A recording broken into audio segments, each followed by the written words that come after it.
Hello. ये video आपके legal हिस्ट्री के सेकंड यूनिट का fourth topic reorganisation of the अदालत्स इन 1780 को डील करता है। इससे पहले जो वीडियोस हमने देखे हैं उसमें हमने देखा कि 1772 में बैरन हेस्टिंग्स ने एक नया सिस्टम डेवलप किया था पूरे दीवानी राइट्स को एग्जीक्यूट करने के लिए और जुडिशियल जो एडमिनिस्ट्रेशन था उसको स्ट्रॉन्ग करने के लिए। लेकिन उसके 2 साल बाद ही कुछ डिफेक्ट्स की वजह से 1774 में एक नया प्लान लेके आना पड़ा वारेन हेस्टिंग्स को, जो उनके 1772 के प्लान्स में कुछ चेंजेस ला रहे थे। 1774 के 6 साल बीतने के बाद 1780 में वारेन हेस्टिंग्स, जो अब गवर्नर जनरल बन चुके थे, उन्होंने पूरे अदालत सिस्टम को फिर से रीऑर्गेनाइज करने का मन बनाया और इसके लिए 1780 में वो एक नया प्लान लेके आते हैं। इस वीडियो में उसी प्लान के सैलेंट फीचर्स को हम डिस्कस करने वाले हैं।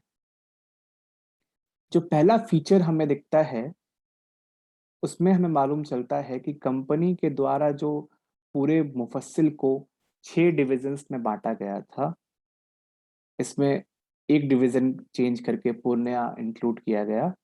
तो इस 6 डिविजन्स में एक नया कोर्ट सिस्टम एस्टेब्लिश किया गया जो सिविल जुरिस्डिक्शन के लिए बनाया गया था। इन सारे 6 डिविजन्स में 6 नए दीवानी अदालत एस्टेब्लिश किए गए और इन दीवानी अदालत्स को अब प्रिसाइड कर रहे थे एक इंग्लिश ऑफिसर जो कंपनी के सर्वेंट थे। इस इंग्लिश ऑफिसर के पोस्ट को नाम दिया गया द सुपरिटेंडेंट ऑफ दीवानी अदालत।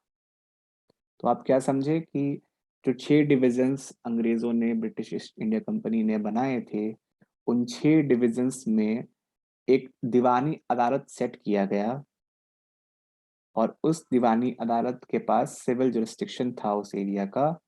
और इस दीवानी अदालत को अब प्रिसाइड कर रहे हैं एक इंग्लिश मैन, जिनका जिस पद का नाम इन्होंने दिया था द सुपरिटेंडेंट ऑफ दीवानी अदालत। तो इस 6 प्रोविंशियल काउंसिल्स जो 1774 में इस्टेब्लिश किए गए थे, डिवाइड किए गए थे, वो जैसे वैसे के वैसे ही कंटिन्यू हो रहे थे। लेकिन इन प्रोविंशियल काउंसिल के पास जो पहले जुडिशियल फंक्शंस, जुडिशियल राइट्स थे, वो जुडिशियल राइट्स अब वापस ले लिए गए थे। इट मीन्स 1780 के बाद से प्रोविंशियल काउंसिल बस रेवेन्यू कलेक्शन का काम देखेगी और जुडिशरी का काम अब उनके हाथ से ले लिया गया है। अब वो और ज्यादा जुडिशियल फंक्शंस परफॉर्म नहीं कर सकती। ये जो जुरिस्डिक्शन था सुपरिटेंडेंट ऑफ दीवानी अदालत का, ये इंडिपेंडेंट था प्रोविंशियल काउंसिल से। तो प्रोविंशियल काउंसिल अब सुपरिटेंडेंट ऑफ दीवानी अदालत को किसी भी तरह से इम्पैक्ट नहीं कर रही थी, उसका कोई कंट्रोल इसके ऊपर नहीं था। ये भी आपको याद रखना पड़ेगा। दीवानी अदालत के पास ये राइट्स थे कि जो भी सिविल नेचर के केसेस उस एरिया में हो रहे थे, उनके ऊपर वो डिसीजंस दे सकते हैं। लेकिन अगर कोई केस 1,000 रुपए से ज्यादा का होता है, 1,000 रुपए से अगर कोई ज्यादा का केस उनके सामने आता है, तो उसके खिलाफ अपील या उसके खिलाफ जो डिसीजन है वो दीवानी अदालत से आगे जाके गवर्नर जनरल के काउंसिल के पास भी जा सकता है। मतलब अगर कोई केस की वैल्यू 1,000 से ज्यादा है, तो वो केस की अपील या वो केस गवर्नर जनरल के काउंसिल के पास भी जा सकता है।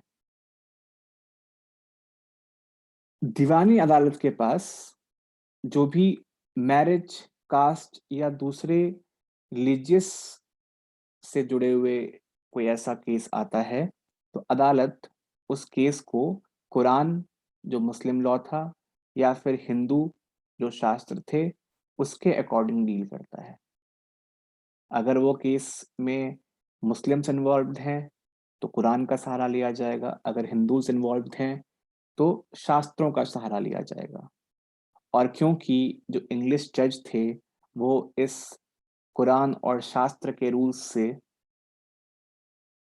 ज़्यादा लर्नेड नहीं थे, ज़्यादा उन्हें इसका आइडिया नहीं था, इसीलिए इंग्लिश जज को असिस्ट करने के लिए समय-समय पर कोर्ट में मुस्लिम काज़ीज़ या हिंदू पंडित्स को भी बुलाया जाता था। ये भी एक चेंज इस प्लान में हमें देखने को मिलता है। तो ये पहली बार ऐसा रूल भी बनाया गया जब गवर्नमेंट ने केस करने वालों पे, जो सूटर्स हैं, जो सूट कर रहे हैं, कोई सूट फाइल कर रहे हैं, उनसे कोर्ट फीस भी लेना शुरू किया। और ये कोर्ट फीस जो सब्जेक्ट का वैल्यू है उसका मिनिमम 2% से लेकर मैक्सिमम 5% हो सकता है। अगर मान लीजिए कि 1000 रुपए का वैल्यू का कोई केस है तो उसका 5% मतलब 50 रुपए कोर्ट फीस लगेंगे मैक्सिमम, और उसका 2% मतलब 20 रुपीज मिनिमम ये कोर्ट फीस लग सकता है। तो ये भी फर्स्ट टाइम इस प्लान के साथ इंडिया में किया गया। तो that's all for this video. इसके आगे के टॉपिक्स के लिए हम नेक्स्ट वीडियो पे मिलेंगे।